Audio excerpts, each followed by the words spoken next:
వాస్తవం ఏంటి అంటే రేవంత్ రెడ్డి గారు ఎలక్షన్ ముందే చెప్పారు రియల్ ఎస్టేట్ అంటే రేవంత్ రెడ్డి అంటే రియల్ ఎస్టేట్ అని. ఫస్ట్ లో మనమే అప్పుడు జాగ్రత్త పడి ఉండాలి. ఎలక్షన్లు అయిపోయిన కొత్తలో ఎలక్షన్ కంటే ముందు ఆ రోజు వచ్చిండు అక్కడ ఫుట్బాల్ ఆడిండు హెచ్సీకి వచ్చిండు ఫుట్బాల్ ఆడిండు అప్పుడే కన్ను పడ్డది భూముల మీద. ఇప్పుడు పిల్లల్ని ఫుట్బాల్ ఆడుతా ఉన్నారు. లెక్క చేయట్లేదు. నా డబ్బుల కోసం ఆ కమిషన్ల కోసం ఏదైనా సరే పిల్లలు చచ్చినా సరే ఏదేమైనా సరే కానీ నేను వదిలిపెట్టాను అన్నట్టుగా రేవంత్ రెడ్డి వ్యవహారం.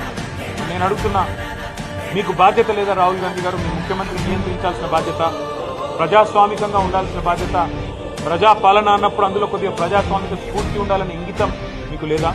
అక్కడ నెమళ్ళ రోదన్లు అక్కడ జింకలు పరిగెడుతున్న విధానం ఏం కనబడతలేదా మీకు? ధ్వంసం కాబోతున్న చెరువులు కనబడతలేవా? దెబ్బతినబోతున్న పర్యావరణం కనబడతలేదా?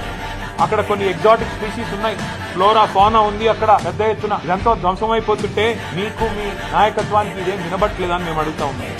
తప్పకుండా ఆ పిల్లలు ఏ రకంగా పోరాటం చేసినా వారికి అండగా నిలబడతాం.